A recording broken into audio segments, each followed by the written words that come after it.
Hey, sorry, I stepped away for a sec. Can you see us? Do you have it in Facebook then? Yep. Good. Just playing around with the new hybrid technology with the nice fancy camera, the Owl, how it works. How's it cool. sound? Sound is good? It is. Very cool. Wayne, which city are you on? You gotta unmute yourself, Wayne. I'm in ancient Rome in the Roman Colosseum. No, I'll come down later. Jim says it's calm down there. Do we have quorum? You don't have quorum. Usted tiene que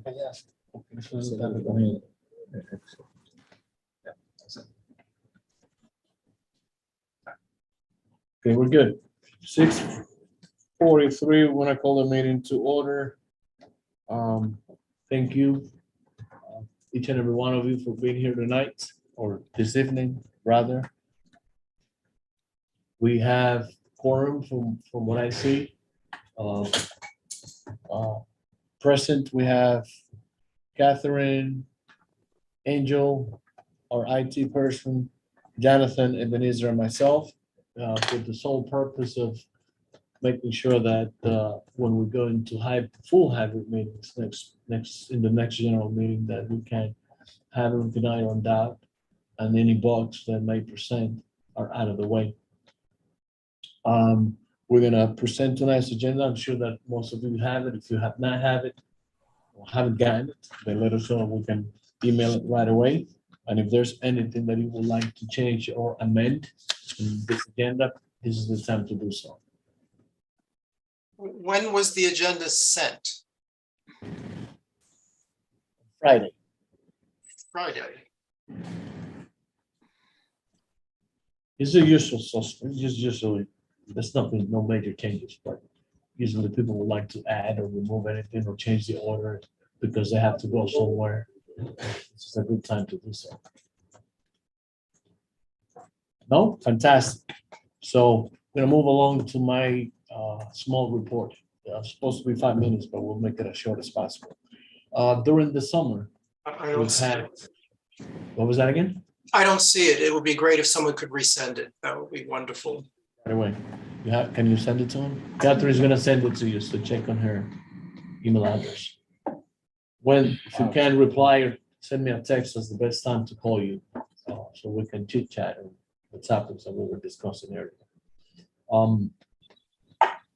During the summer, we were fortunate enough to have a student from SYP that helped us with one of the most difficult tasks that I've ever seen anyone take, which is organizing every resolution from 2001. From 2000 up. From 2000 up and uploading it in an organized way into our website. Just about 20 some years. And we gotta give full credit to Catherine, which is one of her ideas originally when we first started a couple of years ago, was to digitize, remember? Digitize just about every resolution that we had in boxes and storage, splattered all over the place, and we were finally able to accomplish that during the summer. So the office, of course, played a vital and a key role into making this happen. And I think that we are almost fully in the 21st century. Just about everything that we are doing is really driven, except for a few items that we should be in the next year or so be 100% digitized. As you see, Angel? So you said, sorry, for the purposes of the minutes, they were uploaded online? Online, yeah, on our website, yeah. As you see, we are using Owl technology that was, again, used first in a meeting that we had with the Manhattan Board of President's office. And in the technology is very plug and play. It's really not that complicated. It's gonna need some hand holding in the beginning. First meeting or so is really works really good with Zoom. So it's really like having a Zoom meeting, except that it shows just about every person in the meeting in one screen.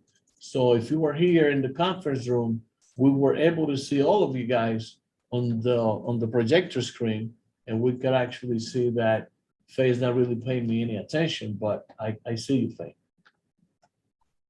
See me? You hear me? She can hear. But we are 100% foolproof at this point. We live streaming in both Facebook and YouTube. So, and again, the staff is gonna be here for the first meeting or so to make sure that there isn't any mishaps and that the technology doesn't fail us. So very happy to see that Jonathan did again a tremendous job at making sure that we are complying with just about every requirement or every technology need that we need in order to have our meetings held in a possible positive way. So having said that, unless Catherine, you want to talk about the FAQs briefly and what you sent out Yeah, I had the earlier? survey too, but I Yeah, forgot about to the send survey. it. Oh, Debbie has her hand up. Oh, Sorry, Debbie? I'm sorry, I'm not seeing any agenda or anything that I got on Friday. Could I get that sent as well? I mean, was that from, who in the office sent that? It should have gone out today, another version, a copy Paola, of it today. as Paola well. sent it. Usually she sends it. Paula? You can send it to everybody. This is- Yeah, if Yeah, you just, I tried to resend it. I got it. You got it? Yeah, I got it, yes. Can you send it to me? I I received- got the request for minutes and such from Paula, but I'm not seeing anything else. And committee assignments. Got it. Yeah, I think the agenda came along because I saw the agenda came along with the link, with the Zoom link. It came together. Right. Okay, I'll look there. Yeah, I got it. Let me forward to you. Yeah, para mandártelo. Yeah, Catherine, okay. you can start. So, hi everyone. As y'all received on Friday and Sunday, actually Sunday, I should say, was an FAQ document on our hybrid meetings and a little bit about the resolution. And essentially it was just to put it in plain terms. You know, we know that folks may not always read a resolution, and especially new members. So it was just a document meant to like answer the most common questions that we have heard over the last few months from folks, and address some of those concerns. So that was that. So I don't know if there's any questions on that. And then part two, which was also discussed in the summer meeting, was a board member survey. And so I wasn't able to send that in time, but I do have a draft that I can disseminate within the executive committee for feedback. And then that's something that I could definitely send probably by, what's today, Tuesday? No, today's Monday, sorry. So if I send it to folks by tomorrow morning, if I could get feedback within the next couple of days, so folks have time over the weekend to do it, and we could send it out by Thursday.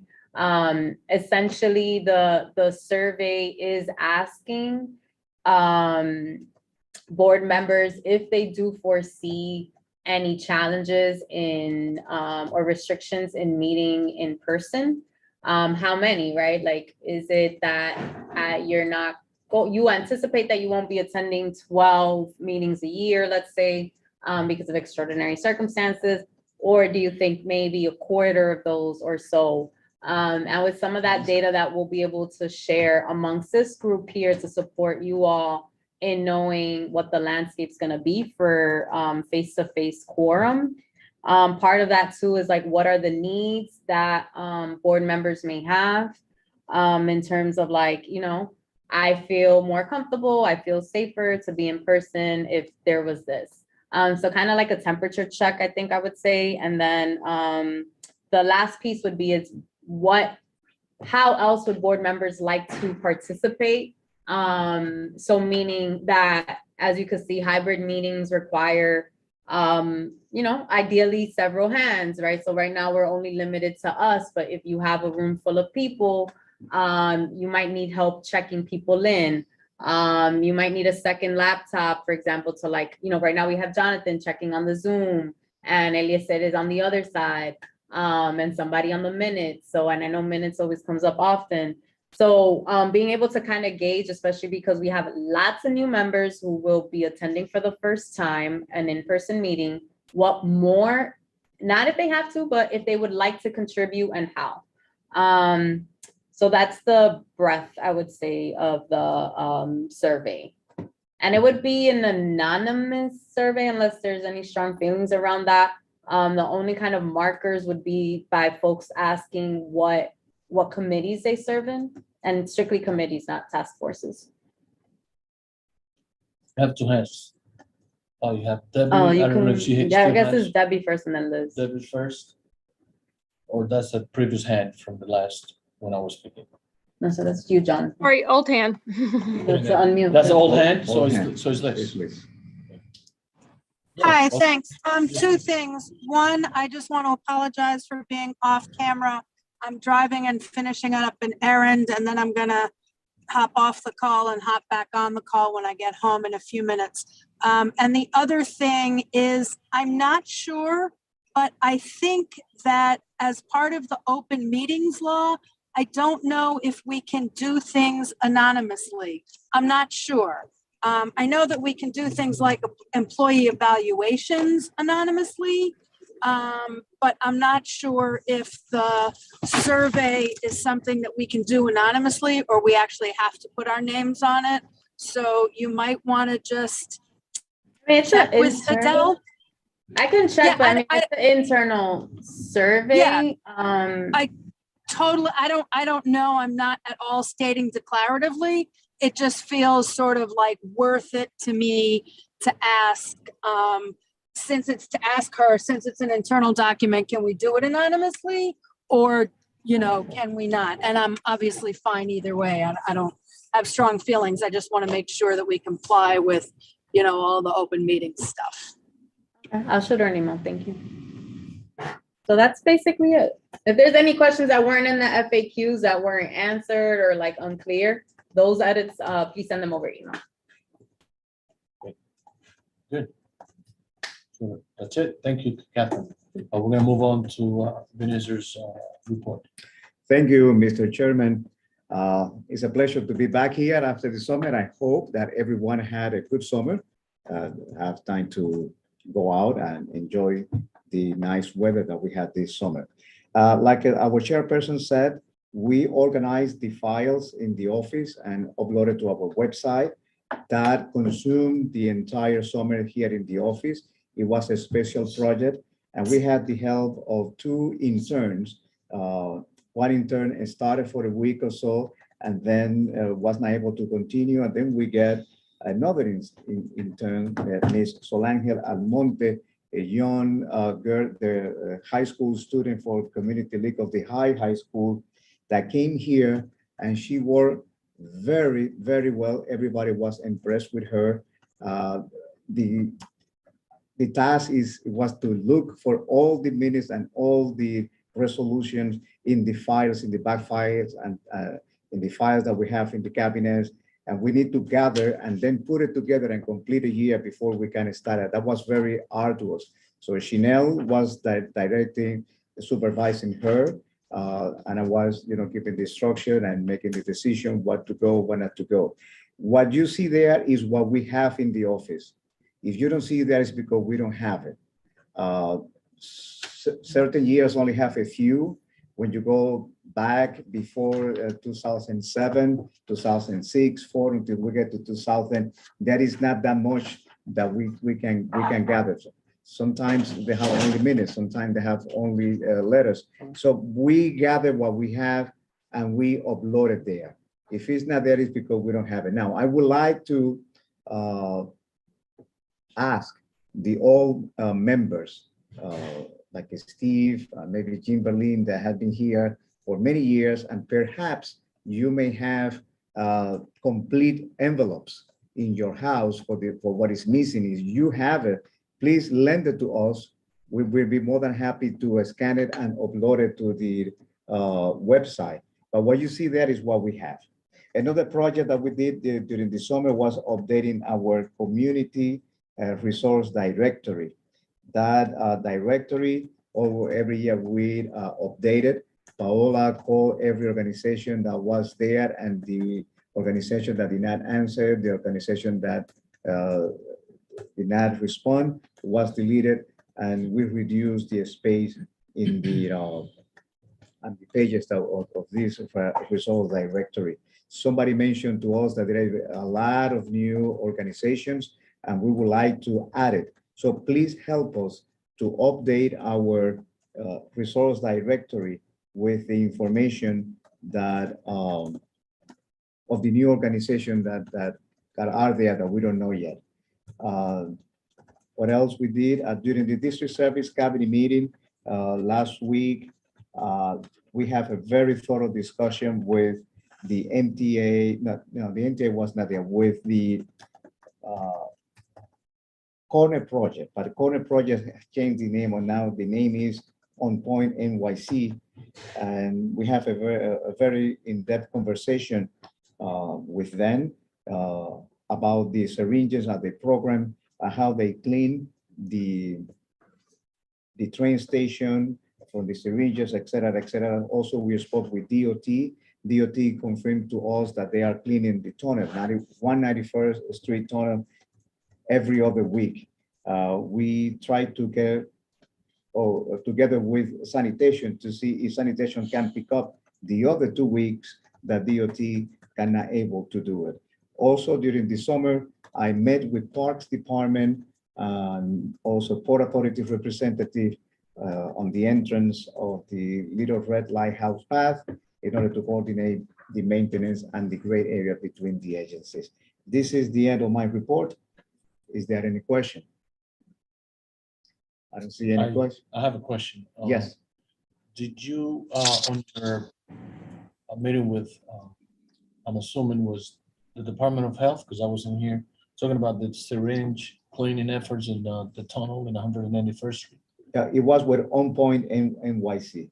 Because I saw a sign in 181st and 180th in Amsterdam. I think, is that what the new building is going to be at? That's the new building. What is it that they do again?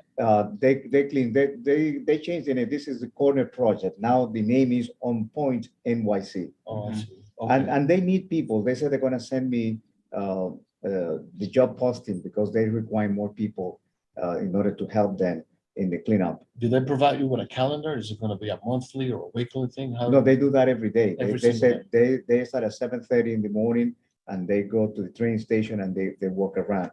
But they need more people. And finally, I got a contact with this organization that we didn't have it before.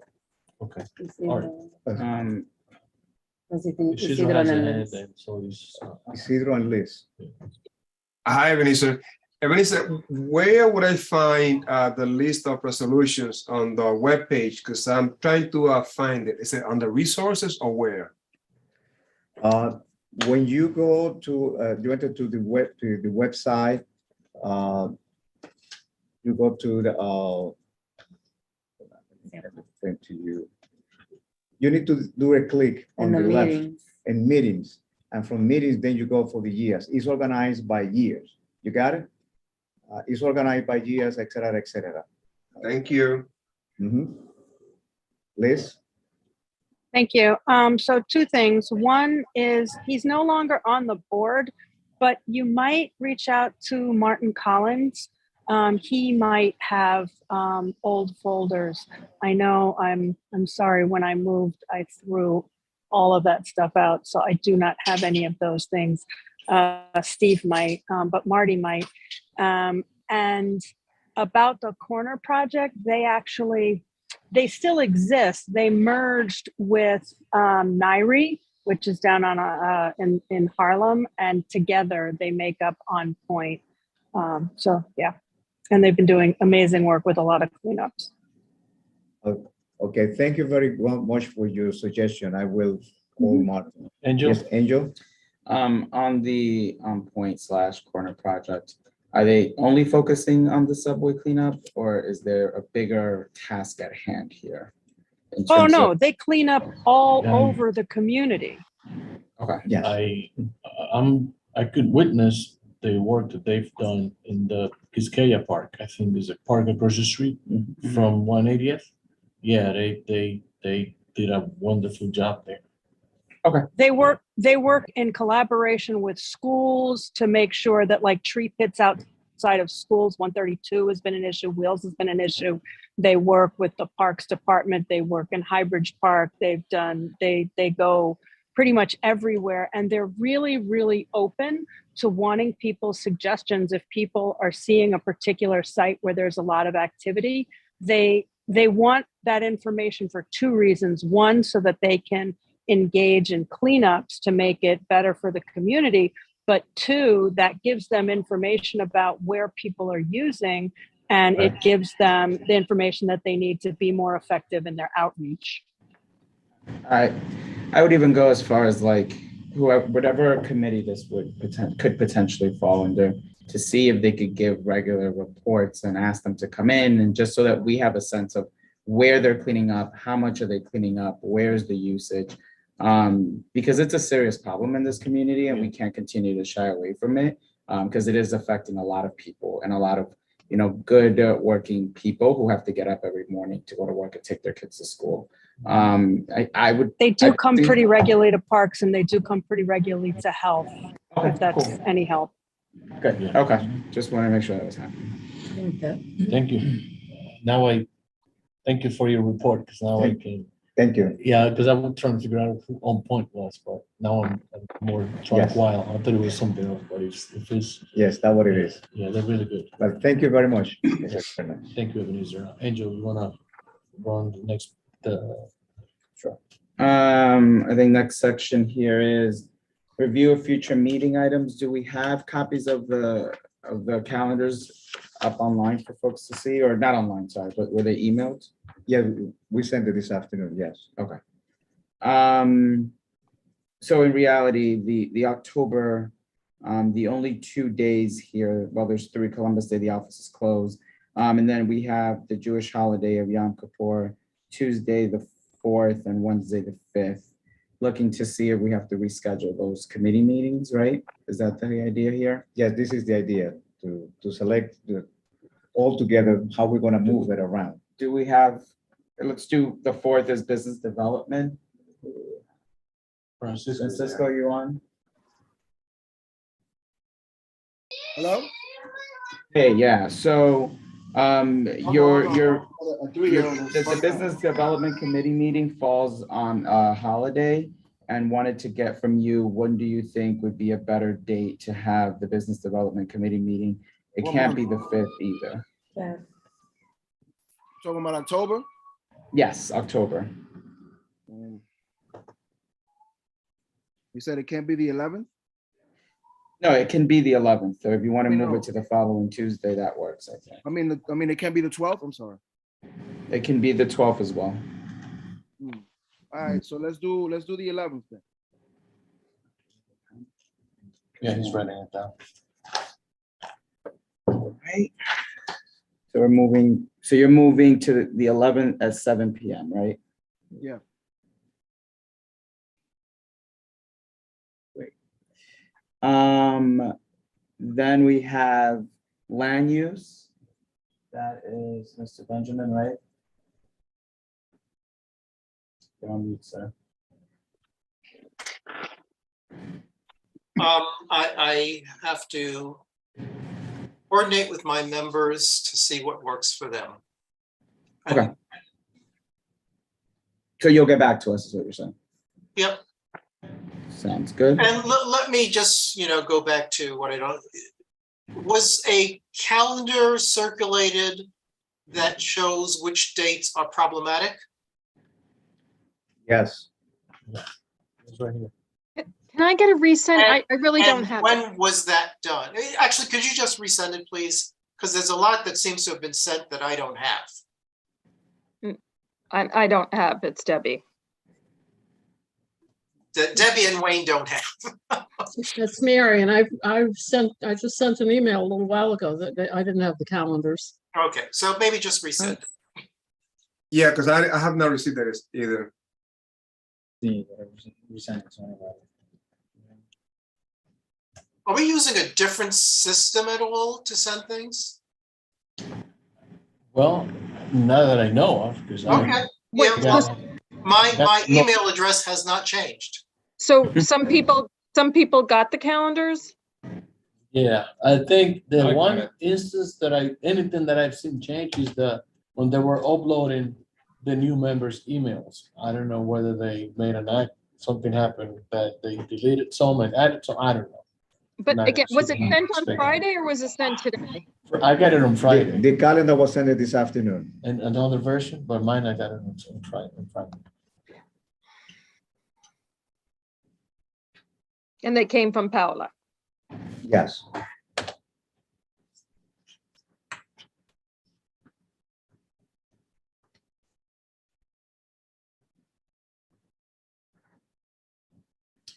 Well, just to keep us going as we wait for that.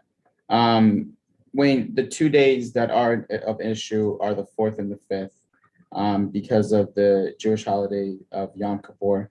We've already resolved the conflict with the 4th. You're gonna get back to us on land use and public safety. We could do it on the 11th. You can public do it on the safety on the 11th as well? Okay. You want to do it? Yeah, on the 11th.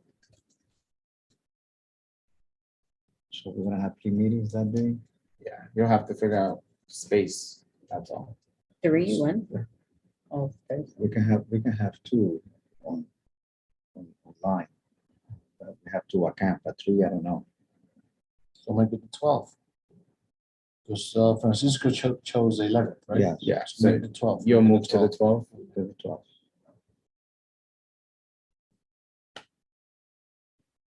Okay. So I think that's October. November, I don't see an issue. So I think we're good with November.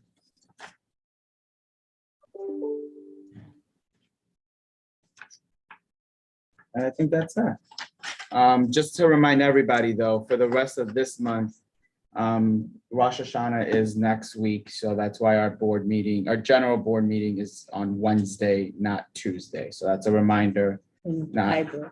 and it's hybrid.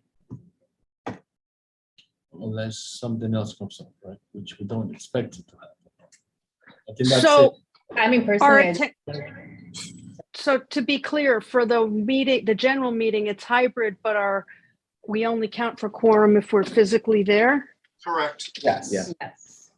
And where is the location of the meeting?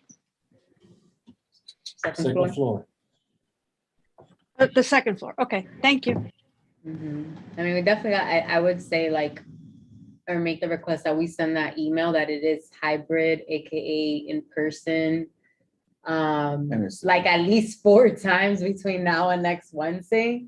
And that if anybody has an extraordinary circumstance that, what is it, the 48 hours? So that would mean by Monday morning, we need to know. Because I know it's an adjustment. All right, so any other comments, changes, additions, subtractions? No? Moving along, beautiful. Let's move on to our committee reports. Francisco, you up next. Okay, good evening, everyone. So happy to be back with all you guys. Hope you guys had an amazing summer. We met this month.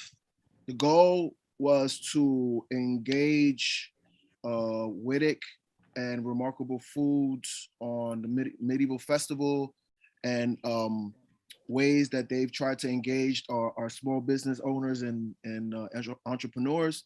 But both Wittick and Remarkable Foods both declined. Remarkable Foods stated that it was too late to engage the community on September 6th. So that's why they couldn't make it. Then our secondary plan was to reach out to the Office of Cannabis because they are currently have an open window for those who have been arrested and or imprisoned for cannabis to apply for a retail license. But they also were unable to make it due to the high volume of requests that they're getting. But they will engage with us either next month or November, hopefully. So we just made it a meet and greet. We have some new people in our committee.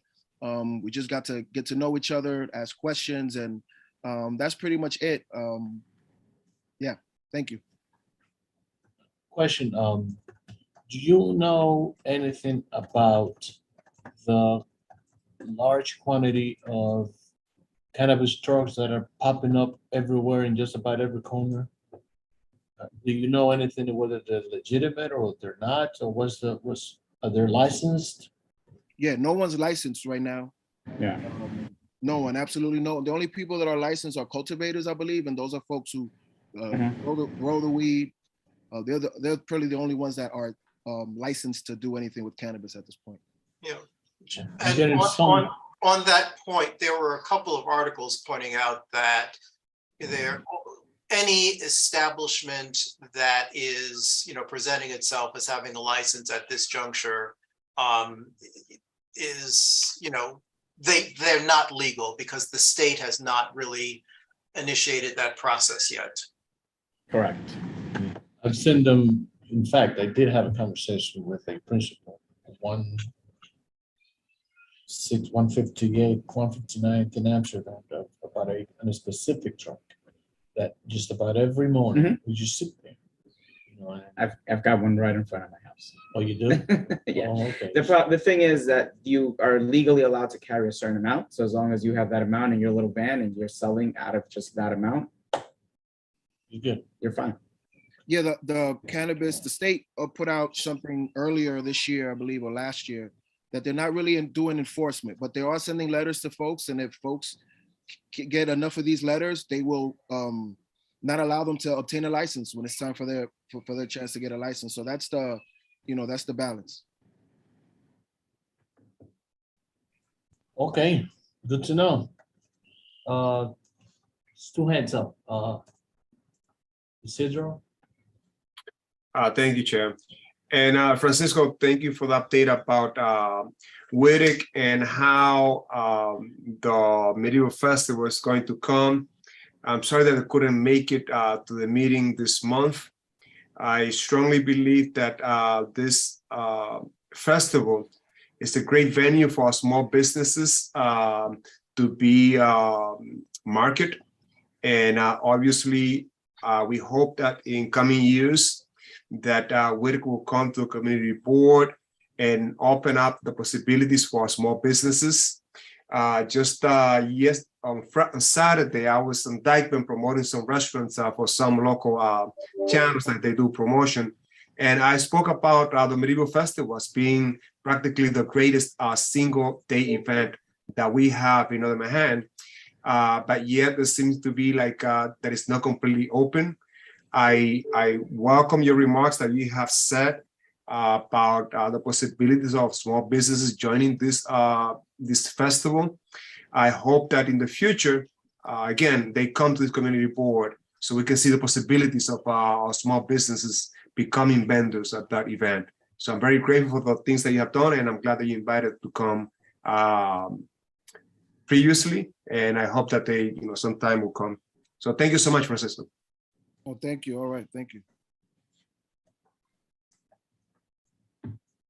Is that a new head or? Okay.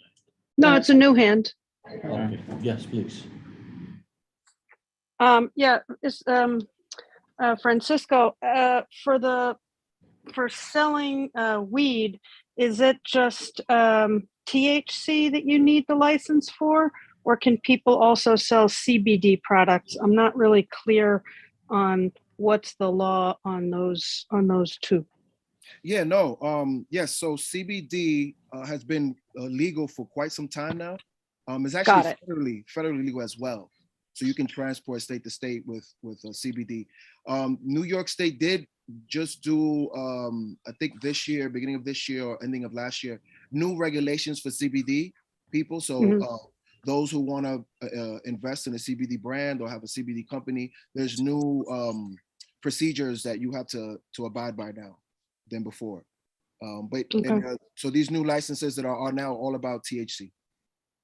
Cool, thank you. And I also appreciate the work that you've been doing on the Medieval Festival. It is a great signature event in this community, and I look forward to continued improvement in community engagement around that. Yeah, me too. Me too. I mean, Liz, you already Yeah. know what we've been going through with them, and I'm hoping that opens up a new avenue to have these conversations moving forward. I just wish that this was something that was done, 4, 5 decades ago. Right. But Yep. But here can't now. go backwards, can only Right. go forward. We're here now, so let's see. Amen. Thank you. I seeing some of those emails and change is coming in. So it's not always easy, but thank you to both of you for advocating for all of us. So thank you. Wayne? Thank you. And I guess everyone, welcome back from the summer. The land use meeting was, somewhat short, just under an hour. We welcomed a new member of the committee, which is Kimberly McCoy. I just briefly touched on the land use and zoning training session that we held with the cooperation of Department of City Planning in July. That session was actually pretty well attended by board members, but the participation by members of the community, which is one of the intended purposes of doing it, was really light. Fortunately, the presentation that was used, which is an updated version of the presentation that is posted to our website now from when Gail Brewer was borough president, is supposed to be, although at this juncture it may already be posted to the website. So that is a resource not only for the board, but also for any residents who were unable to attend. The meeting was recorded, and there was a request made by the committee for that a link to the recording to also be posted so folks can get a sense of the entire seminar. So I don't know, Ebenezer, if the presentation is posted or not, or if that link is posted, but please let us know. The Department of City Planning briefly went over several months ago a new tool called the Equitable Development Data Tool. I think actually that was in October. I mean, we'll have a more detailed discussion in our October meeting. They gave us a brief overview in April. And that is a tool that is supposed to help. It's an interactive tool supposed to help, in discussing conversations about, housing and displacement and racial equity. So in the October meeting, we'll get more detail on what that tool is and how it is intended to be of use both to community boards and to residents. And then Ebenezer was contacted by Jessica Elliott, who, in addition to being the vice chair of Manhattan Community Board 11, is co-chair of the Urban Land Institute's Urban Plan Workshop. Urban Land Institute, or ULI, is I think it is the largest nonprofit that's dedicated to kind of land use and real estate issues. And they hold an annual event, which in the past has been targeted at encouraging high school students to become interested in urban planning. And they basically take what would be a semester's worth of college work and they reduce it to a one-day seminar. For the event this year, they've shifted the focus to public officials, and by public officials, they're focusing on land use committee members for Manhattan Community Boards 8, 9, 10, 11, and 12, basically upper Manhattan. And the way the workshop is structured, you form teams of 5 and you play various roles. Someone might literally be a community board member, someone might be an elected official, someone might be the developer. And the intent is to respond to an RFP for a development project in a fictitious community board, although there is the possibility, if we want to, in subsequent months, to create a CB12 specific workshop.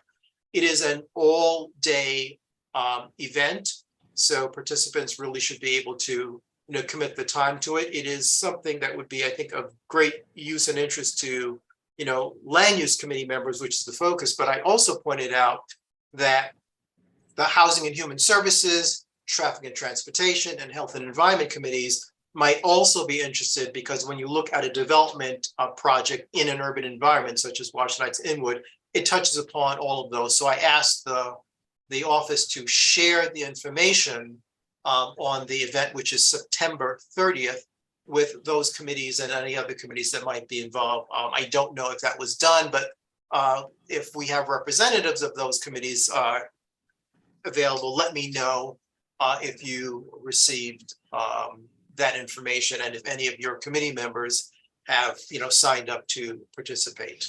And that's about it.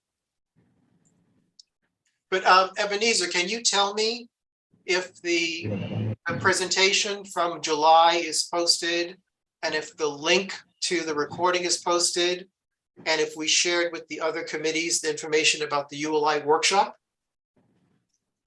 Yes, the meeting that you had in June. July. In July is in our website. It's in YouTube. It's there. But it's accessible from the website, because when I looked, just before the land use committee meeting, YouTube is there in our YouTube page.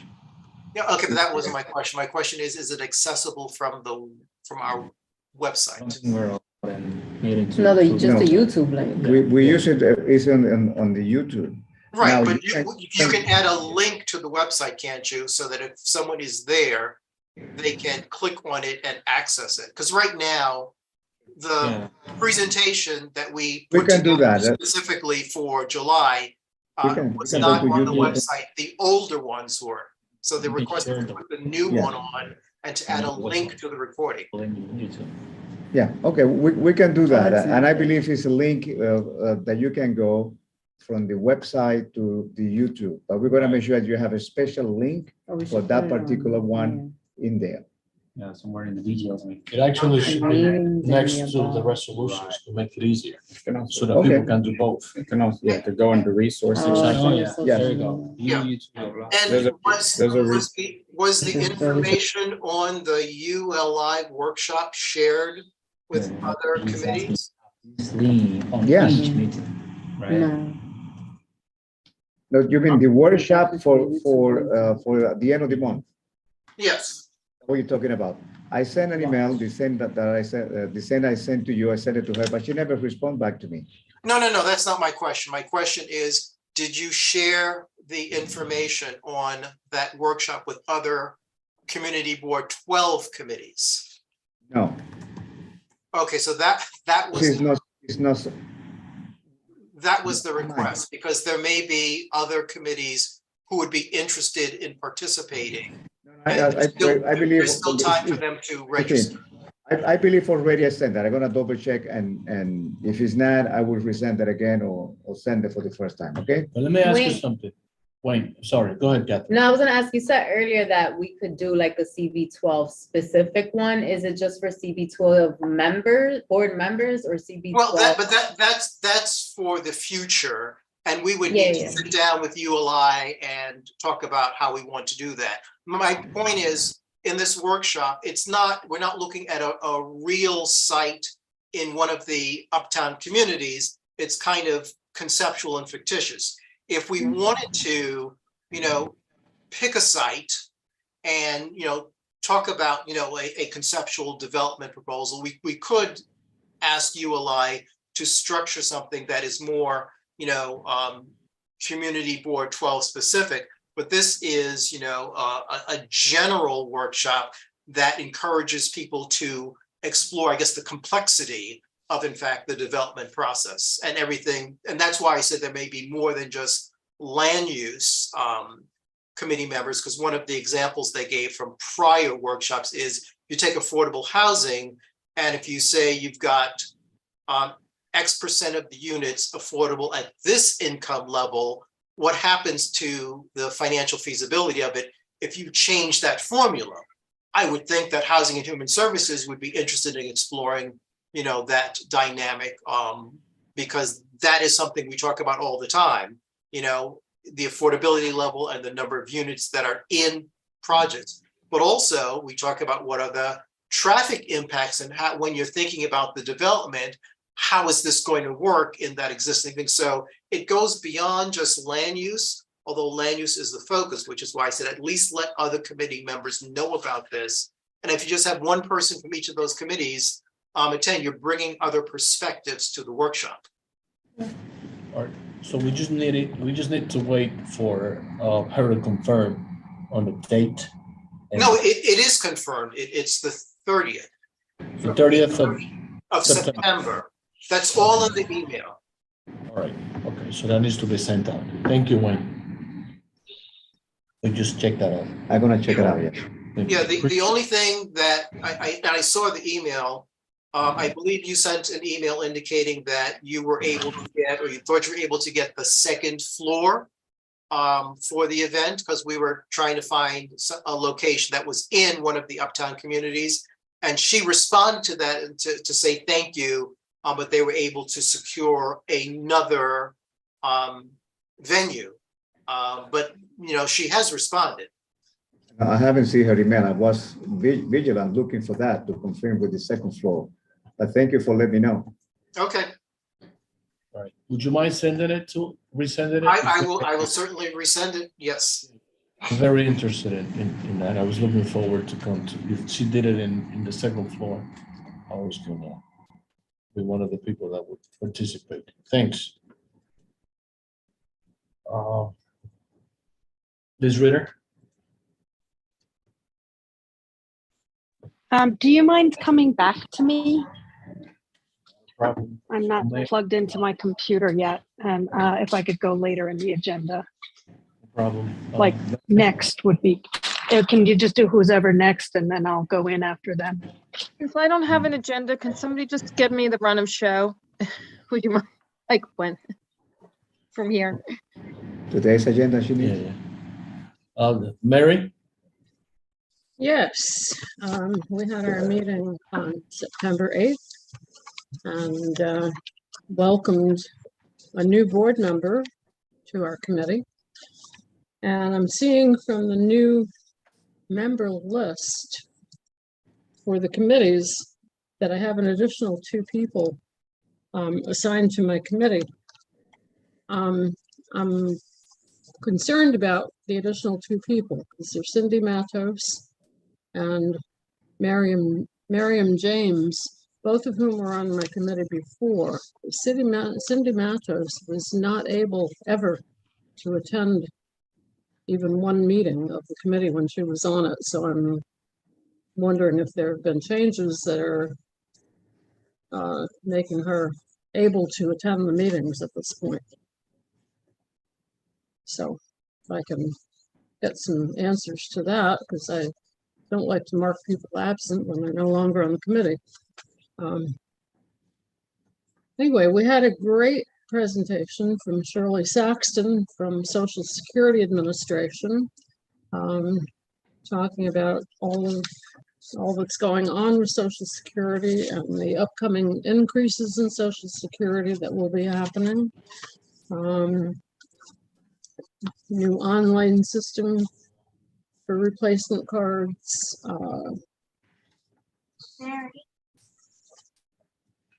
And Social Security is celebrating its 87th anniversary this year. Trustees report solvency to be set through 2035, so that's good news. We also talked about our capital expense budget, and it seems like we're pretty set already with those items. We're going to hang on to what we had and hope that we get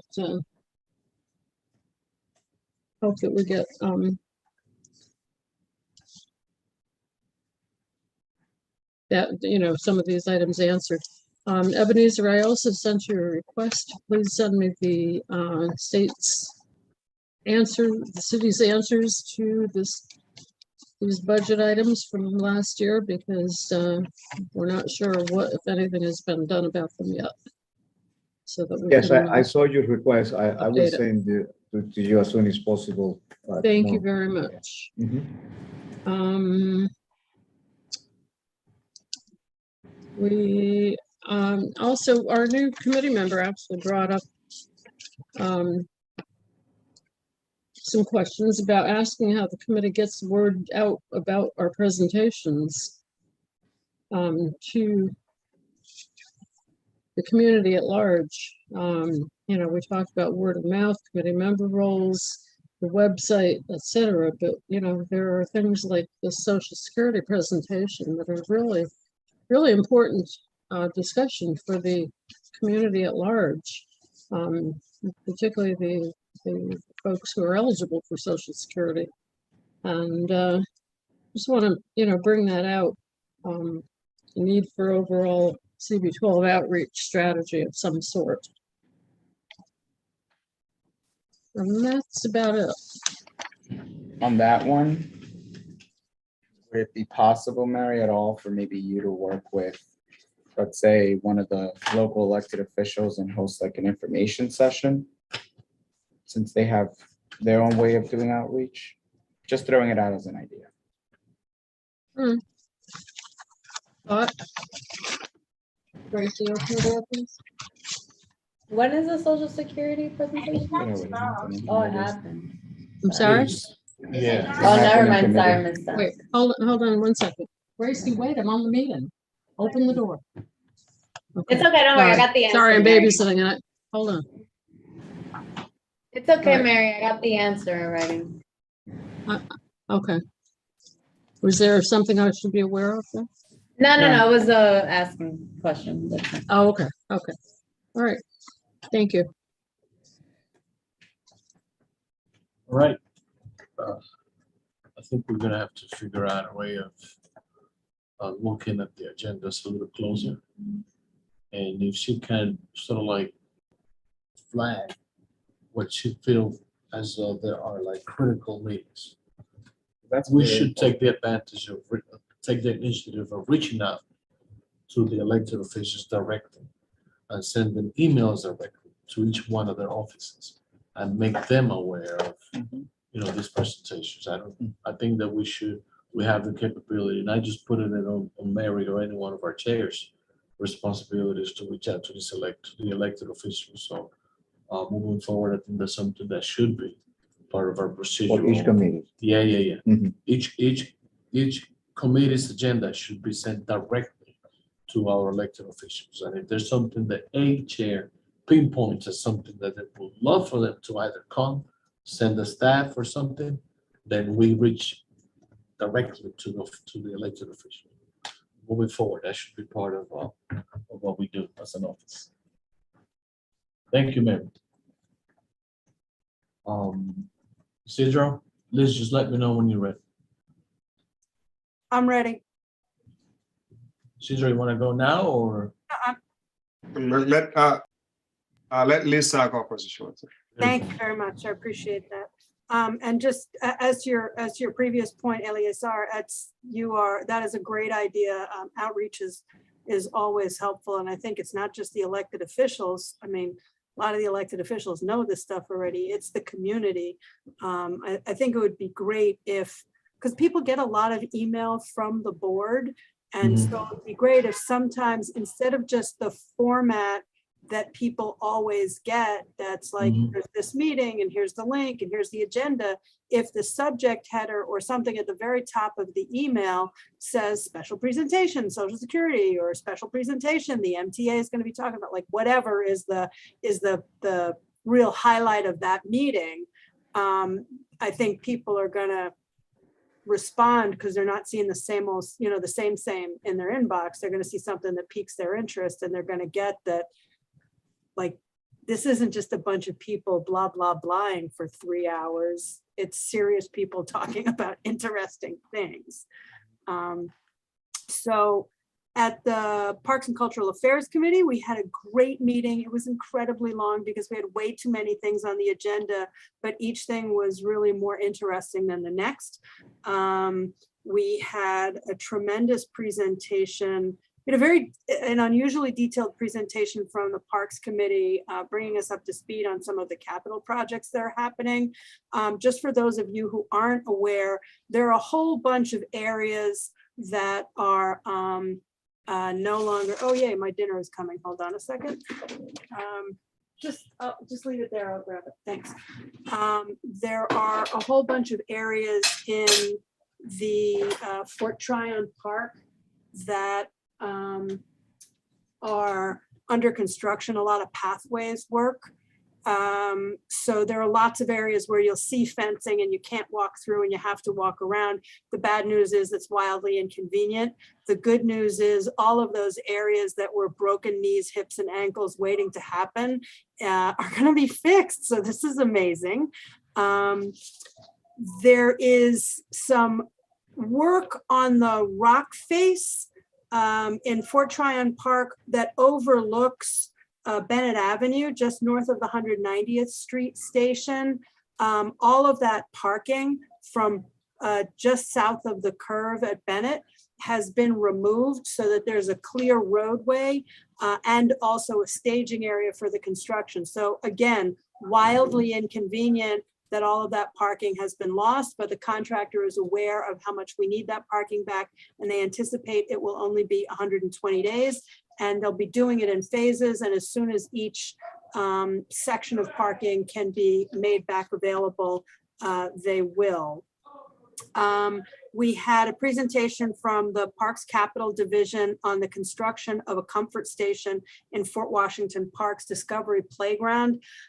I know that I talk a lot about public bathrooms, but I am incredibly excited about this. This is an unusual facility in that it is not connected to sewage.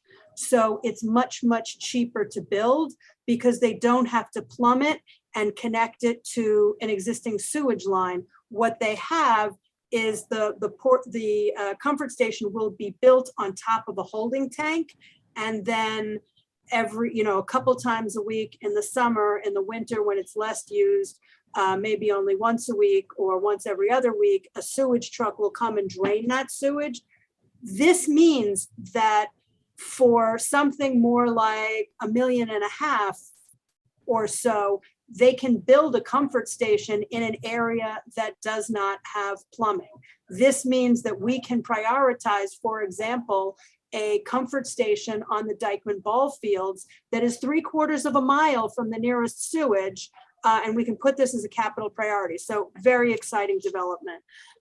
We had a tremendous presentation from some Pace University students that did a really thorough analysis of some stuff going on in Sherman Creek and biodiversity, and they've turned this into available STEM curriculum that can be made available to K through 12 various levels. So Faye, I want to have a conversation with you offline about maybe them coming to your committee, because it's a parks thing, but they could really team up with some of our local schools, and that's pretty exciting.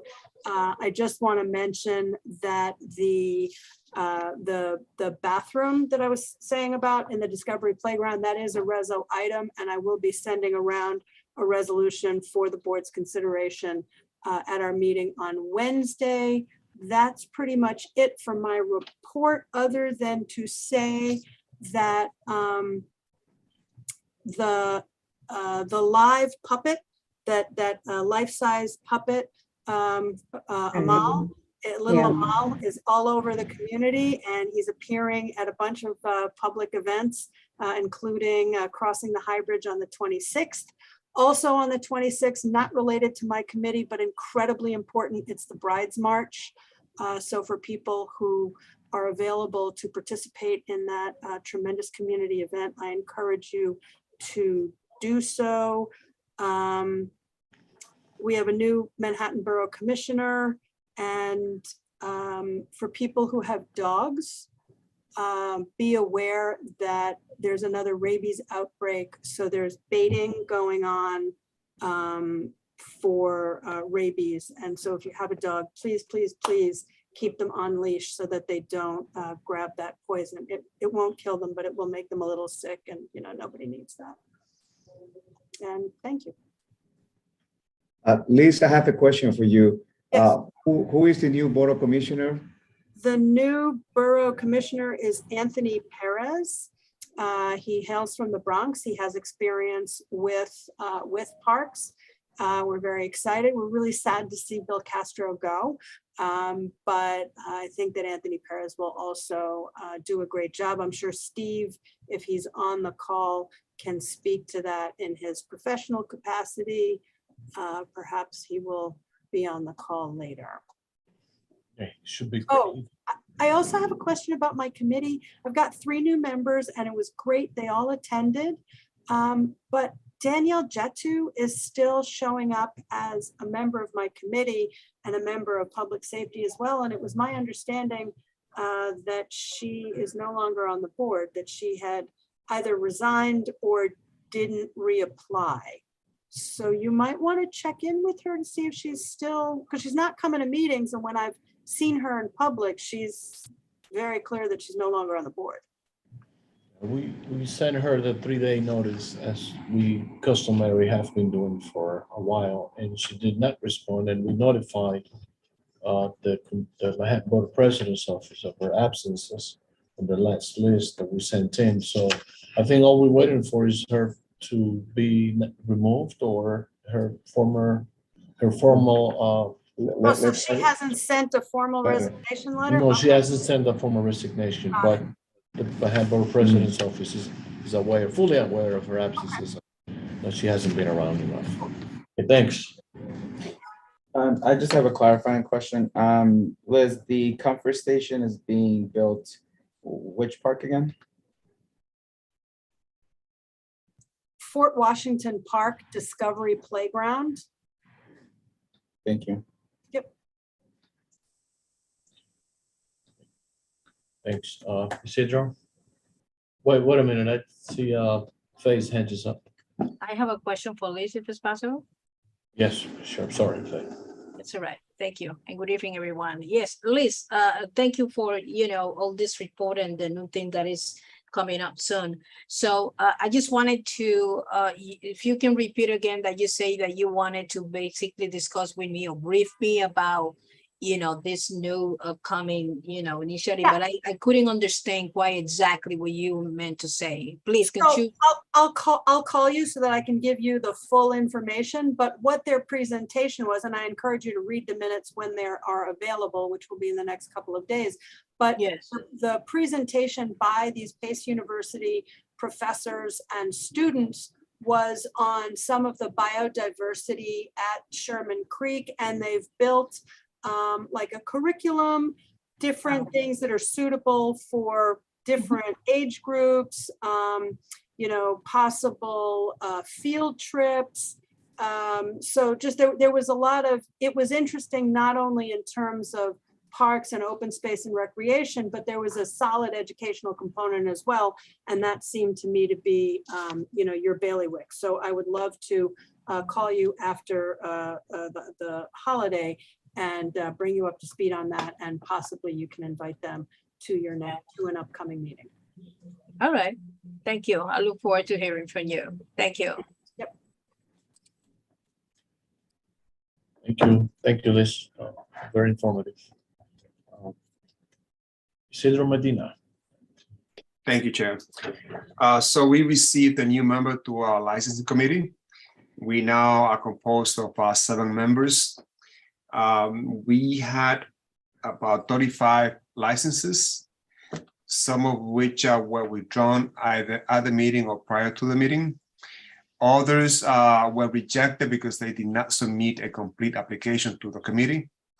I don't have the specific numbers of rejections and approval right now because I'm writing the resolutions, 35 of them. You cannot see, but too many resolutions to write. I'm halfway through, and we had a successful meeting. We didn't stay there for too long. And that's basically it. Not much to report. I'm happy to see you guys back from our summer break. And I hope that everyone is healthy. Any questions? Talking about summer break, that background of yours. I'll add, Chair, that, yeah, the folks that did get rejected, a lot of it was documentation issues. I don't think we had like a controversial application or anything that I can recall. Just want to put that out there. Thank you. Yeah, our meeting seems to be overall, our meeting seems to shorten out, and especially in time, and they've raised a lot in effectiveness. So, That's because I have great committee members like Yes. Andy. we all have good committee members. So stop. Steve is not in. Faye. Faye. You with us? Yes, I'm listening to you. It's my turn. I was waiting Yes, for it's- Steve to, It's your okay. turn, yeah.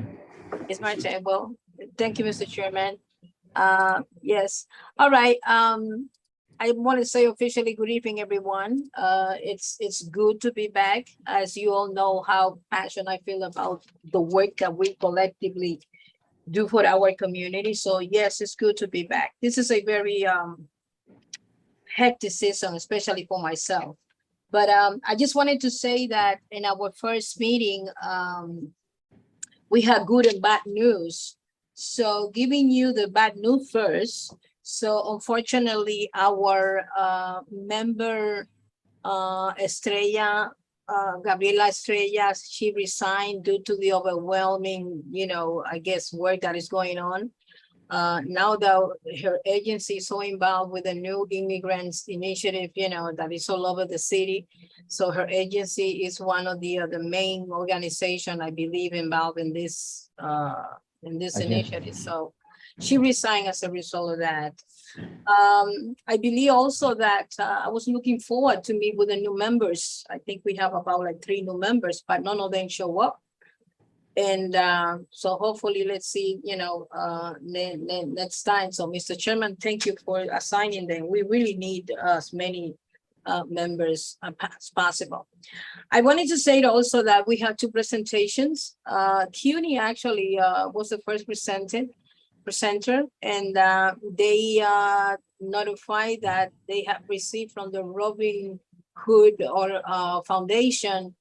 They received $1.2 million to so they can hire or help parents, especially single parents who are interested or inclined to go into the career of technology and health, and just to train them. So this is something that definitely is available, and I think that we should, as a board, probably second that initiative, because that's going to bring a lot of opportunity for parents that, to start a new careers.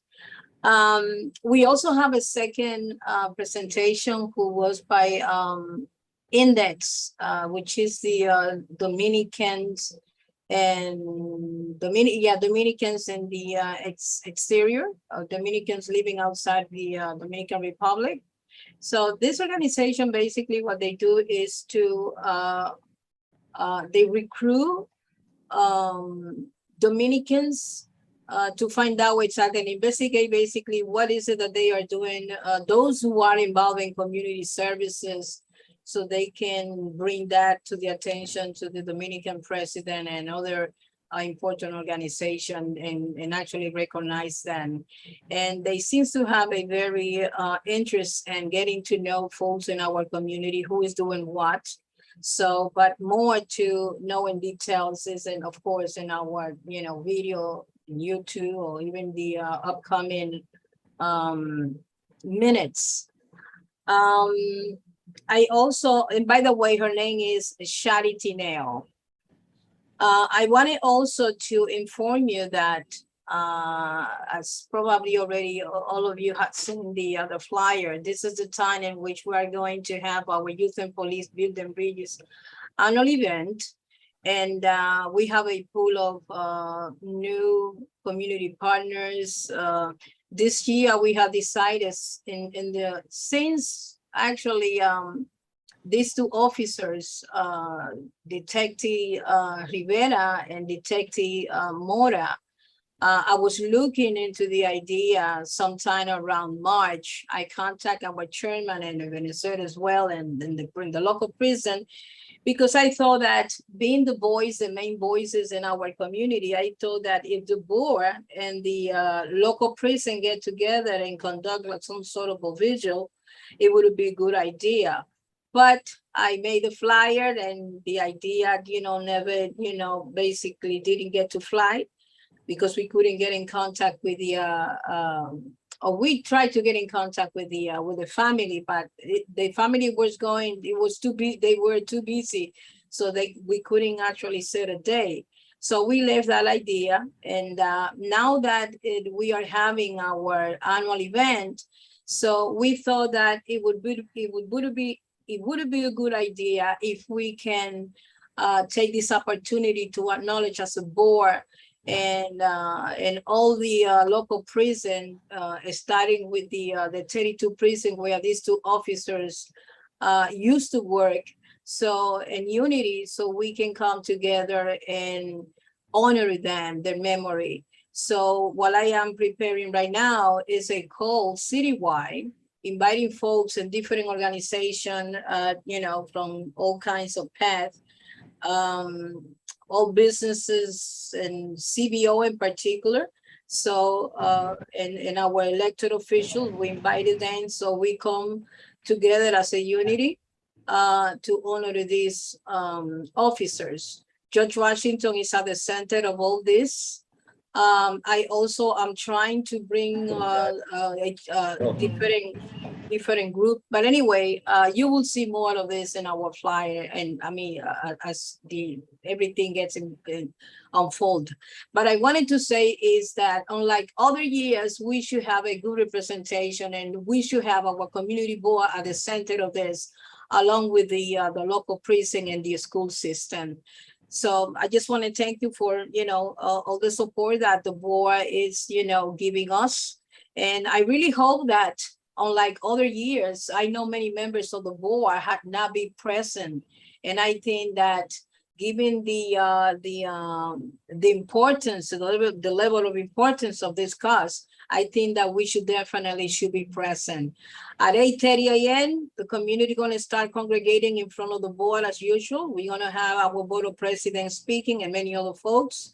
And then part two, which is the George Washington, the march will arrive at the George Washington campus. So that's where the whole event will start. So I really hope that I can count on your support, and you may present on behalf of the board, because this is really very important, and this is dedicated to our fallen hero. Thank you, Mr. Chairman, and the rest of you for listening to this.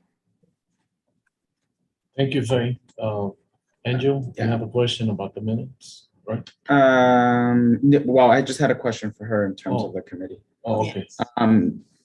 Have you been in touch with the Department of Education at all around the 25 teachers coming from the Dominican Republic to do work inside of our local public schools? I know they made an announcement last week. Given, that it gets a significant number of students in Northern Manhattan are of Dominican descent, I was wondering if there was any interest from the DOE to speak with our Youth and Education Committee about it. Well, publicly, I have not, but I've been in conversation with the Dominican consulate and even Index and other folks from other, local university. And we've been talking about that, but I have not said like the initiative of inviting anyone to speak publicly, let's say in our community, but I'm looking forward to, after this event, that I can go after that, because I'm very interested in learning more about that. As a matter of fact, today I was talking to the St. Elizabeth Church, some of the folks that are very interested in knowing more about that. But all my conversation has been held privately with different institutions at the center, of course, the Dominican Council that are also very much into this. But in what I guess what I wanted to say is that in the next our community meeting, so we should have probably someone, and I should have more information about that. I'll say Faye, also, I mean, I think this is applicable to other committees as well, but particularly for you, either next month or in the coming months, because there are a high number of children who've been enrolled in our local schools who are asylum seekers. And so, it'd be good to hear, what support our schools have or what needs they may have, any ways that, even though we're limited in certain capacities, what resolutions we might have for District 6 specifically to the DOE for these children, because I know it is daily. I was gonna put that in. Oh, okay. No problem. So I don't want to steal Elias's thunder, but No. I just, no, because, yeah, we all intersect in one way or another. Yeah. I wanted to say, first of all, thank you. As it's not a secret that our committee doesn't pass many resolutions, which is something that we should be more vocal about it, more active about, given, the environment and all the problems or the problematic that we are facing, especially with the education department. But I think that this is something that I would like to dedicate myself more to pass more resolution, because we do have a lot of problems. But I will not deny that at some point, sometime I have been vocal in many other areas like class size, the budget and stuff like that. And I have felt so disappointed that it's not that I have given up on that, but it's had tenderly got me, doing some, critical thinking. But I definitely think that we should be more vocal about all this issue and pass more resolution. And I think that you should see that more, in this coming year. Thank you. Okay, thanks. Deb, wait, this is you have a hand up? Yeah, I just wanted to say that there's someone from District 6 who is over at the Henny Hotel, where the families who have been bused into this community from Texas are currently being housed. So the district seems to actually be doing a pretty good job of, meeting families literally where they are to figure out what they need. And that's been actually really nice to see. First. Nothing more. I hardly can hear you, Liz.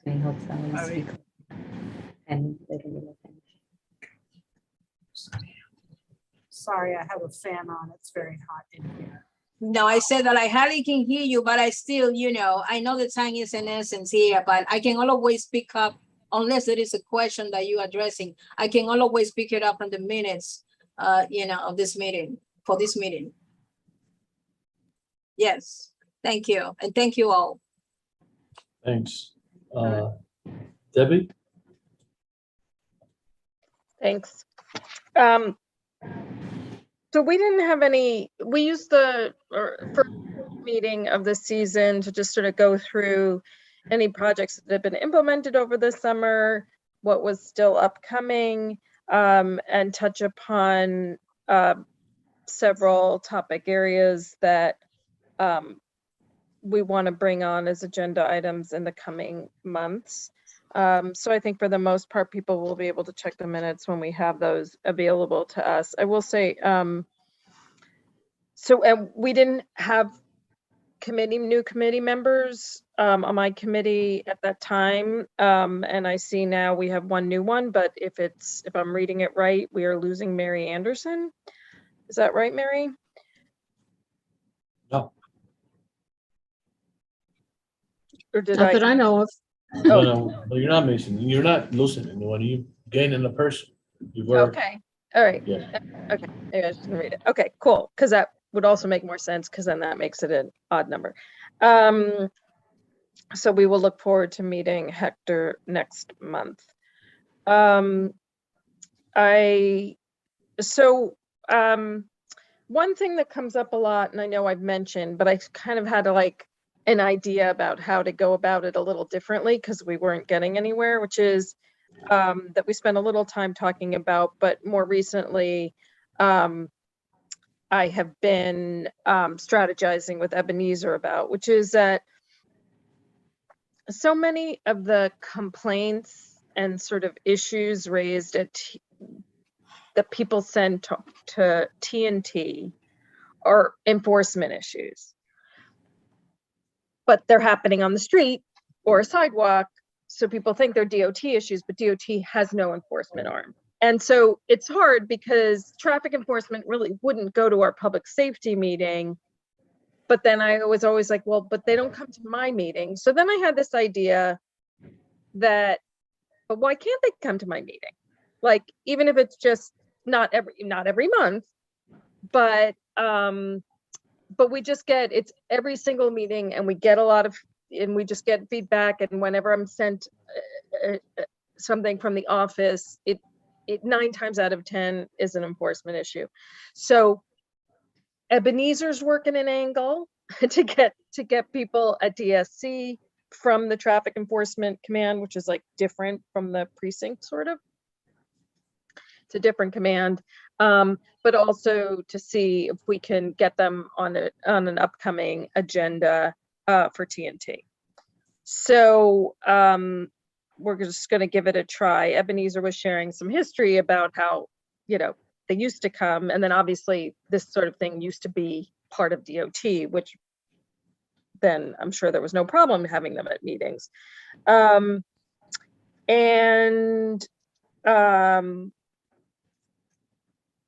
yeah, we'll keep you posted on that. And then I want to say something about co-namings. I'm sorry, I'm a little all over the place, but that's kind of how the meeting was, because we touched upon a lot of different stuff. But and also an area that Ebenezer has given me some good counsel. So traffic and transportation considers co-naming requests that have come through the office and come to us in October and April. And that's sort of set up to manage the fact that the city council votes on it twice a year, as I understand it. And so coming up so my next meeting, there will be any co-namings that have come in. We're starting to see more co-namings that are sort of maybe not the classic co-namings, and there's a little bit of again, understandable when somebody passes who you loved and were good people and known to a lot of people, like we get a co-naming request more often now.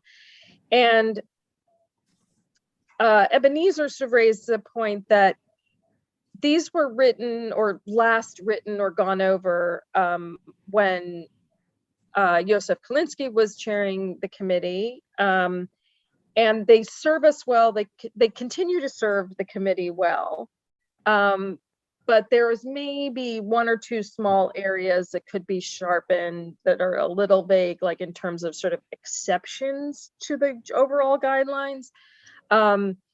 And so we may take a look at those as a committee, obviously not in time for this October review, but maybe in time for the April review. And I also would say I'm sort of anticipating getting more at the community board level, because when the prior council member, when Idanis was council member, he did some, we did some, but then he did some on his own, which a city council person can absolutely do. But I sort of have the sense that our new council member kind of wants to sort of bring it all together. I don't know that for a fact. So, but I just think a few of them that came in were first had stopped at the council member's office. So I have a feeling we'll kind of see a higher percentage of the co-naming requests than we did over the past couple of years.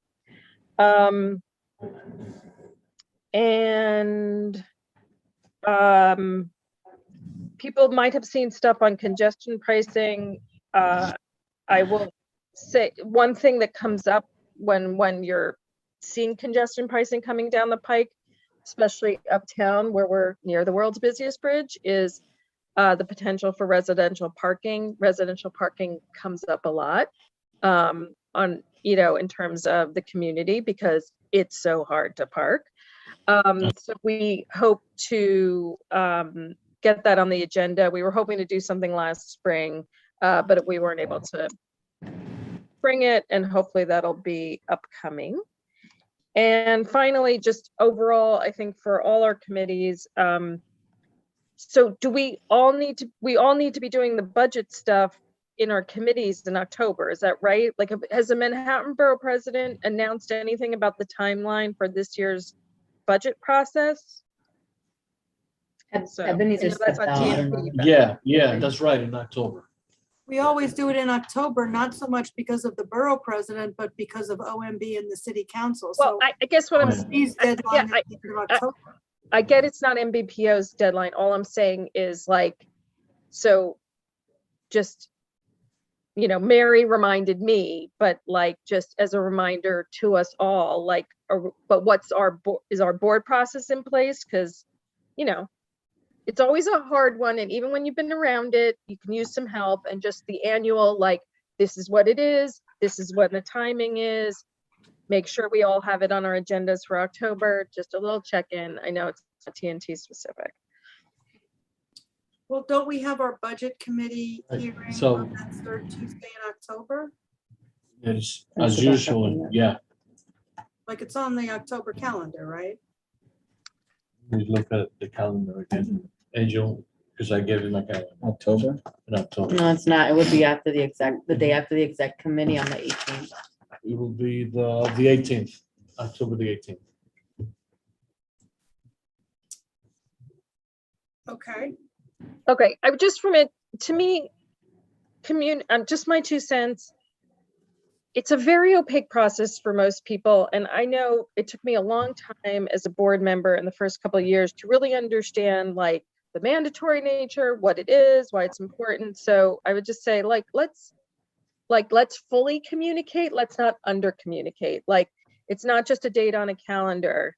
Like, it's more than that. And so, especially we've got a great crop of new people, et cetera, like making sure that they understand that there's that extra meeting that month, and that we really need to, have a quorum and all that good stuff. Okay. I have a Anything question. else? Yeah, there's 2 questions, I Yeah, guess. sorry, I think Liz and Steve had Liz, questions. Yeah, I just, as you may or may not realize, for years, traffic and public safety were one committee. So for precisely this reason, and I'm not in any way suggesting that they be put together because there's a lot to be said for having them separate. But in the same way that it's helpful to the Parks Committee to periodically have, like Parks Enforcement come, and once a year, we have someone from both of the precincts come to talk about sort of policing issues in parks. That is your idea of having someone from traffic enforcement come, quarterly or something, is a really nice compromise for getting back that thing that got lost when we split the 2 committees, like it's got to be 15 years ago. Yeah, no, and there's some boards I think that still do it that way, but yeah, so as I said, luckily Ebenezer has some of that institutional memory, so he's helping me get there, but I don't know why it took so long for my light bulb to go off, but I was like, wait a minute, I can invite them too. Wait a minute. yeah, I've seen some cases on some paperwork that go back saying that Parks and Cultural Affairs were 2 different committees at some point in time. No, So, we didn't used to have a cultural affairs committee at all. We Yeah, just, I saw it. it actually used to be Parks and Environment, and then Environment got joined with Health, and then it was just Parks, and then eventually we added Cultural Affairs. So, periodically we tinker with these things to reflect our needs. All right, Cesar? Steve, I think. Oh, Steve, yeah, I'm sorry, I thought so. Yeah, Debbie, I just wanted to confirm that you're most likely to get more of the street naming requests than you've seen in the past, because I have spoken to Carmen about this, and she's of the mind that she would like to have the community board weigh in on these things rather than have her handle them on her own as maybe her predecessor did. So I think we're going to be consulted much more often, which I think is really appropriate. And I think a lot more you'll be seeing you will be seeing an increase in the number of such. I wasn't going on the nose, but yes, I know that to be true. And it is good, but we also probably need to just tighten things just a little bit. Again, they were written with quite the foresight to the kinds of issues that you have to deal with co-naming. But right now, there really is this rush of like people they've lost a family member, and it's going to be like, we're going to have to deal with this because sometimes they meet the criteria and sometimes they're just were a great person who was really well liked, but it doesn't necessarily need. So it's going to be a little. We just want to make sure our guidelines are as supportive as possible. It's presumably for people who have made contributions to the community and have had who have had some degree of community involvement, and who are more than just nice people. Yeah. I was gonna say, after you guys start like addressing the application for it, that I think it might be useful or helpful to put it on the website. Oh, it's on the it's on the website, but it's just a little it's oh, sorry. Yeah. Well, if we change the policy, it should be voted on by the full board. Yeah, it's not. I think that it should be kept within the same train of mind as the licensing is, and I think the requirements are the same. But we're advisory. Our position is to just be advisory. I don't think that we, as an institution, make the last decision on whether some of these applications are valid or not. Well, virtually everything we do on this board is just advisory. Yeah. But of course, Go ahead. But I mean, the council member doesn't. I mean, the council member tends to go with the community, and then the city council tends to support. If a local council member has approved it, the city council doesn't tend to go. Yep. The way it should be. Any other comments or questions? No. Thanks, Deb. Okay. On the public safety, we had a not as well attended meeting as we wanted to be, but we had two items that were discussed. And one of them was the comp stats, and I'm sure that that's something that has been procedurally done for as long as I've been here and even before. And there's two during the presentation of our new CEO, Aneldi Castillo, I think is his full name. Aneldi Castillo, right, is the new CEO of the 34th Precinct Inspector. Ebenezer and myself went to his office. We met personally and we spoke, talked about his vision and what he felt, and what he also shared in the meeting, that in the presentation that he was part of during our meeting. Some of the key things that he felt were needed as preventive police. He was going to come back to have a more foot patrol. He did mention about his lack of personnel. He mentioned that he had about 138 police officers.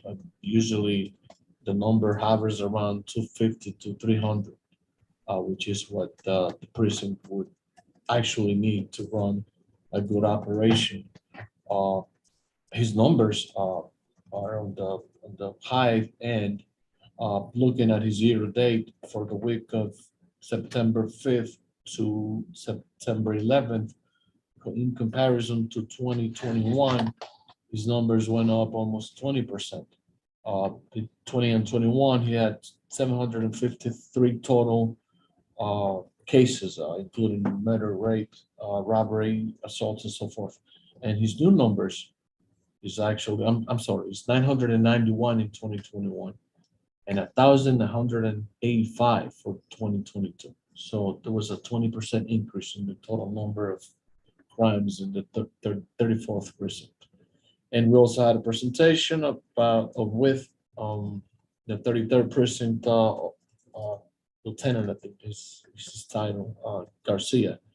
Also mentioned his numbers, and his numbers actually went down 4% from the total numbers of crime of 753 for the same week to 726 for the week of September 5th to September 11th in 2022. We asked him if his numbers were actually lower because he wasn't really reporting as many. Actually, that was Ozzy that asked if the numbers were accurate because of the underreporting of crimes, and he said no, that there hadn't been as much crime activities during the past years that it had been in 2021. So we were happy to hear that the 33rd precinct, who has less nightlife and less activity than the 4th precinct, his numbers have gone down. And on the second tier of the meeting, we talked about the new presence of political asylums and what it really meant to public safety. And I'm sure that all of you guys are aware of the buses and the new neighbors that we now have. In the past 2 months, we've gotten about 7,000 plus in the shelters, just in the shelters alone, not counting the ones that are unfortunately homeless, sleeping in the streets and so forth.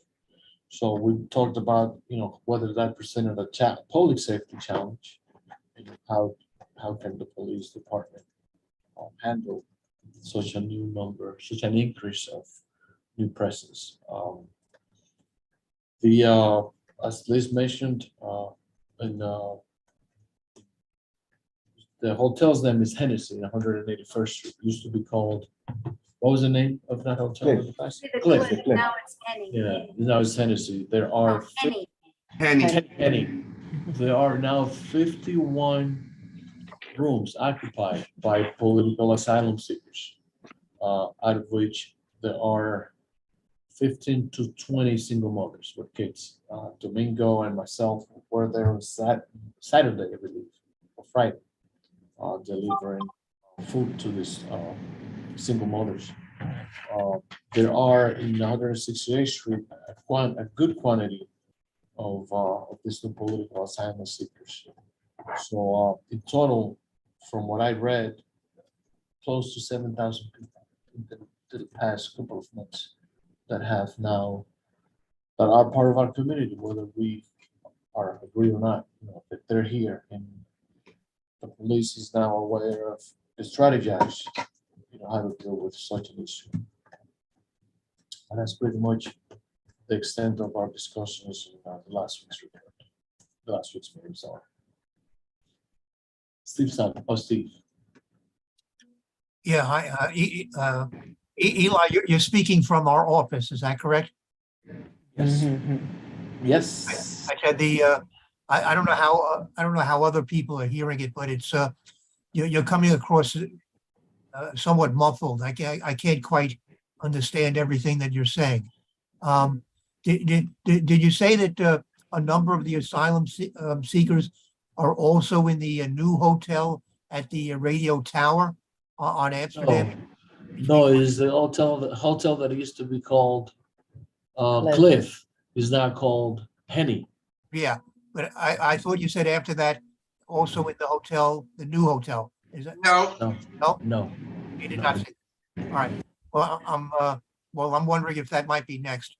I don't see it. I don't see it happening. No, they're very keen into having a certain clientele that that meets what they're trying to sell, which is not high end, but the average tourist that would usually pay a little less for downtown money versus being uptown and paying a little less for the same kind of quality. Yeah, I'm wondering whether they'll actually be able to accomplish that. All right. They might if they hang on enough. They probably might. All right. Well, I'm hoping they'll come before us and give us a an update on how it's been going there. Okay. Any other questions? Nope. Steve, this is now your report. It's time for your own report. Oh, very good.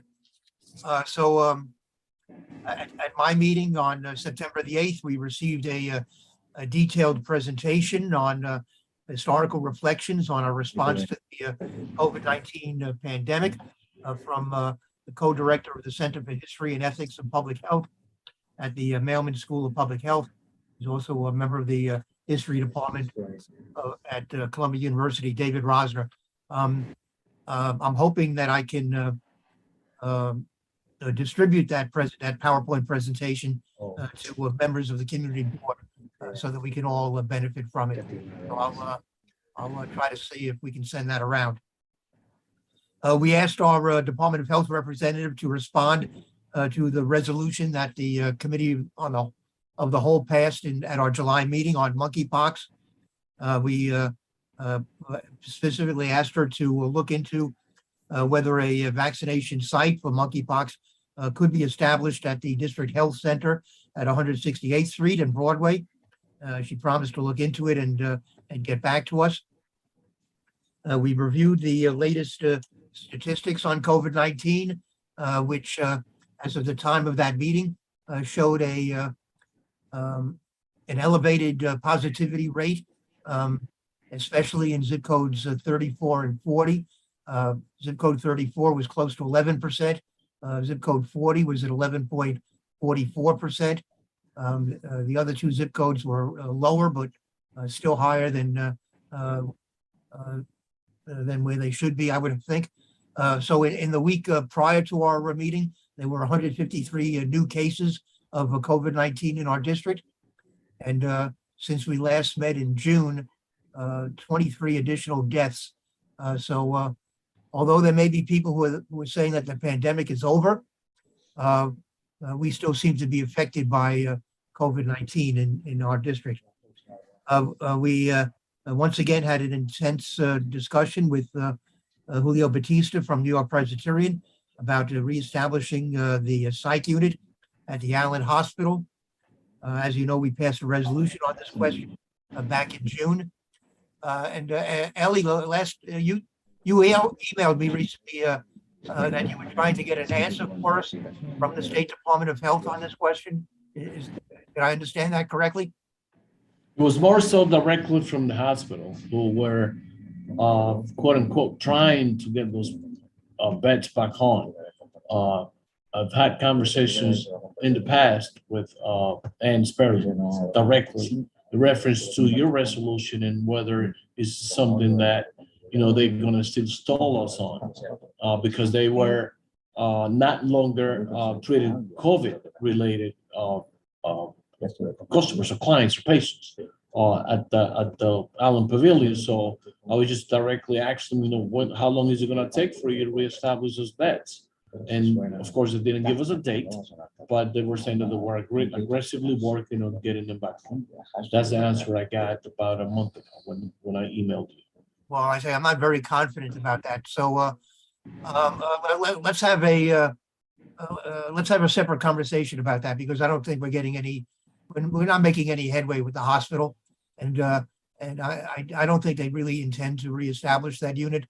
Certainly not on their own, and because the answer we keep getting is that they spent a lot of money to convert those beds into a COVID-19 unit, and they don't seem to be they don't seem to have any plan to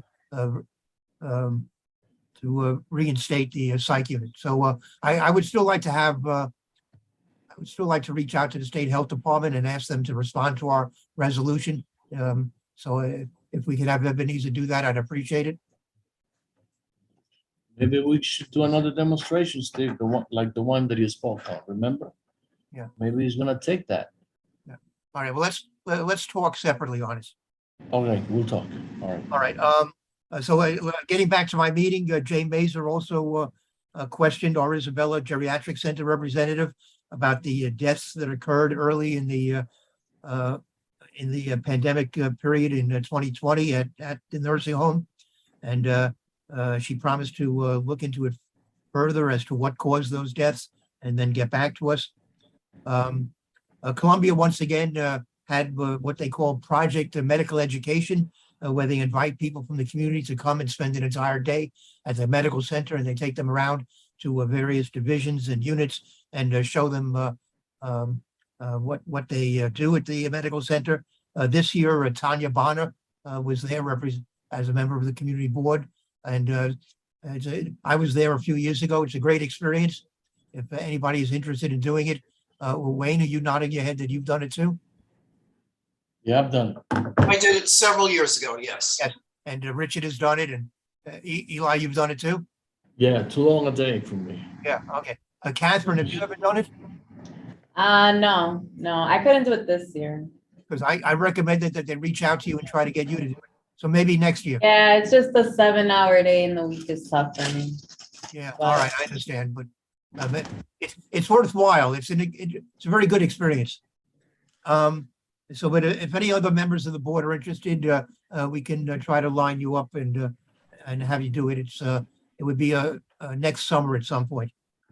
And let me just also say that we're now regularly checking the Department of Sanitation statistics on recycling in our district. I believe that at one point we were close to 20%, but we in 2020 we're down to 17%. And now the latest statistics show in May of this year, we're at 15.4%. So our efforts on recycling definitely need to be improved. That's my report. Okay, I think that we've completed most of our reports from chairs and DM. Housing and Human Services. No, she's not in. I couldn't see her. And on new business, we were striving on, or at least attempting to Can I? distribute. Let me kind of like finish my point, and then you can make your comment. Just to send out the last review of job review or performance review of this Ebenezer and the staff. We weren't able to locate the paperwork related to it, but we promise you guys that we're going to be sending it sometime tomorrow or sometime this week, as soon as we find it, so that we can resume our conversations around his race or lack of, and probably start this conversation with the proper paperwork in front of us. I want to bring it up now and get a new one, put a new one offhand. I don't think it's fair to him or all of you guys. So I'm gonna try and look for the review and send it out, have people take a pick at it, and then we'll resume this conversation. Catherine, if you find it or if you guys can locate it, as soon as we do, then we'll send it out. Faye?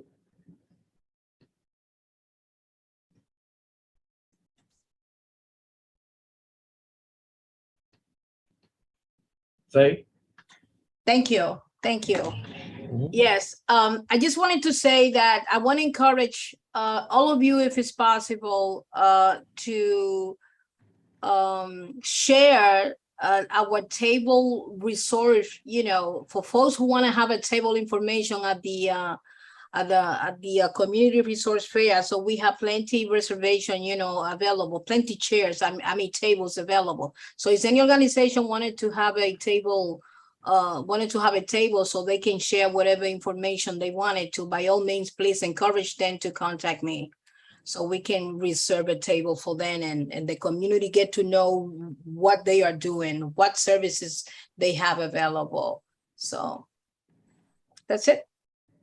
Thank you. Good. So comments, how do you guys feel about this OWL technology, the camera, the sound, anything that you guys would like to improve or more training on? Jonathan is available. The office is here. I think that's Liz Newhand. Yeah, I mean, it seemed to work pretty well, I mean, from this perspective, but it really does pick up all of the noise in the room. So, you know, like when you were talking before, it was a little distracting hearing Ebenezer and Angel talking to each other, even though, I mean, I couldn't tell what you were saying, but the owl, it seems to be pretty sensitive in picking up any speech in the room, which on the one hand is great, but on the other hand is, I mean, there's only 4 of you in that room, near as I can tell. It's 4, 5 of us. 5, oh, sorry, there's 5 of you. But if you have 50. So when we have community board, like full meetings, and there are 50 people in the room, who child, you know, people are Yeah. gonna have to like breathe quietly. So have mixed feelings. Yeah, Mhm. yeah. But did you think, Yeah, I that- was gonna say the same. but did you think their voices were coming across clearly? I had trouble picking them up.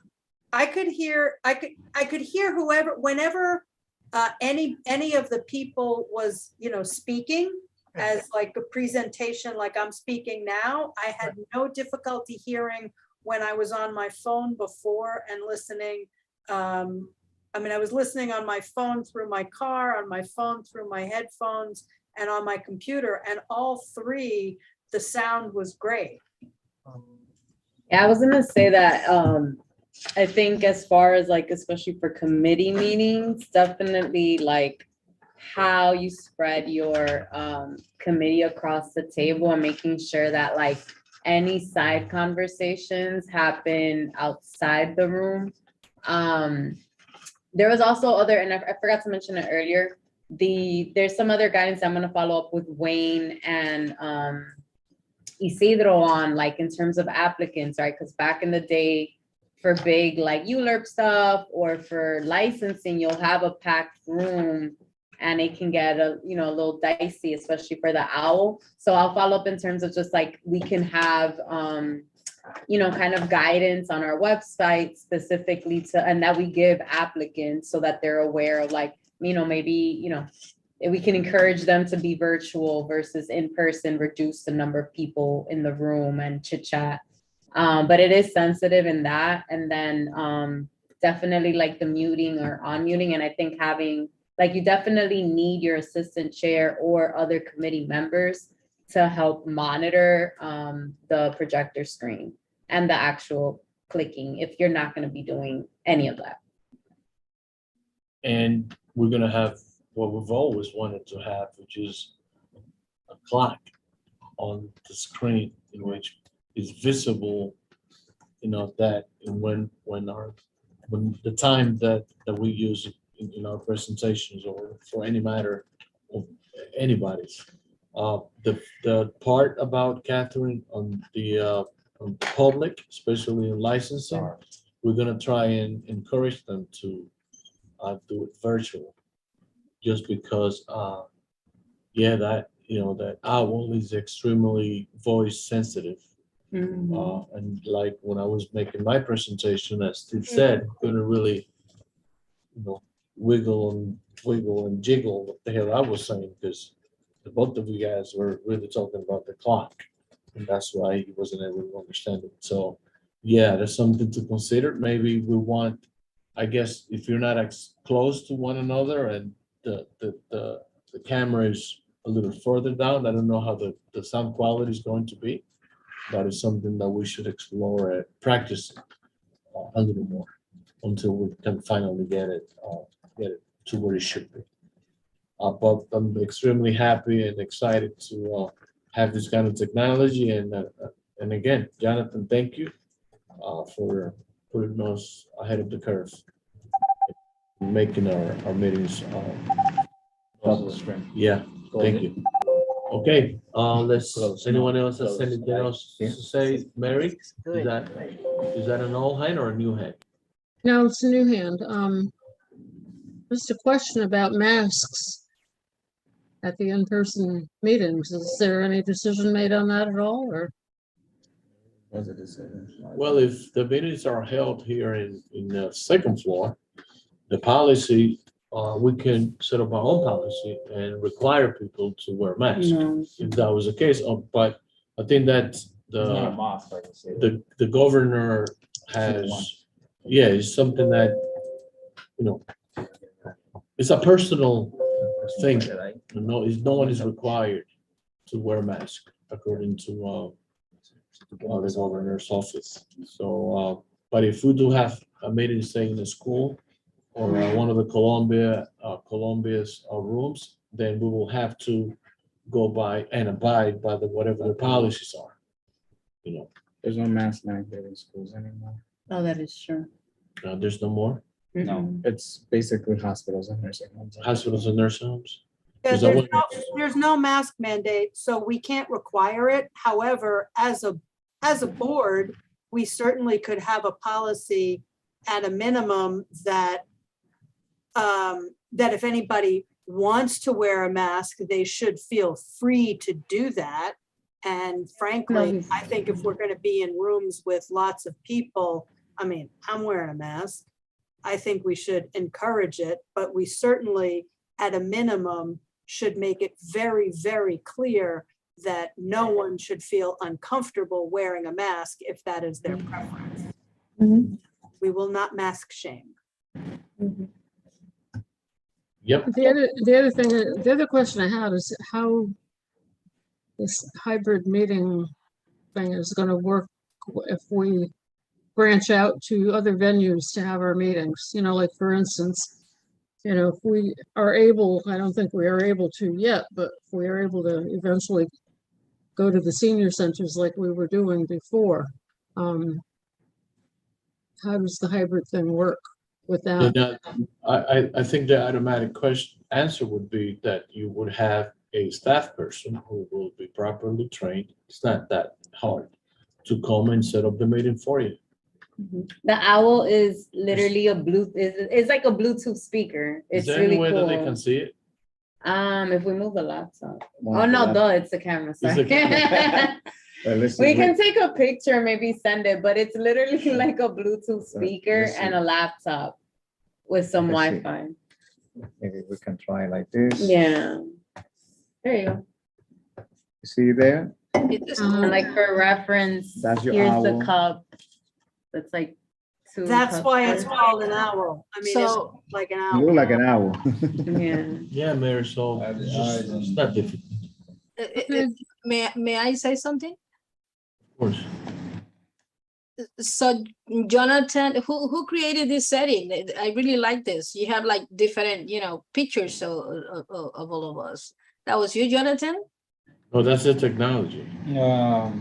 Well, the oil itself does this kind of configuration, like splitting the pictures and moving around, because it has a smart lens that it's gonna focus whoever is speaking. Yeah, it's voice sensitive, so the person that's Right. speaking is where the camera goes to. And it's a 360-degree camera. This is cool. And it's very easy to implement. It's just pretty much Just plug and play, yeah. Yeah. So Mary, no worries, you'll be taken care of. I'm worried. I'm thinking, all right, something else I have to learn in my old age. Oh, Nothing to worry about. So I'd like to I like call this meeting for an adjournment. So moved. second. Thank you Thank you guys all. for Good night. being online. Thank See you. you guys. So you don't even Bye. have to leave out, See right? you Up next. to see you October 1st. You don't have to leave out. No? No, see you. I need to console and No, start you everything. leave the meeting out. Yeah. You, right?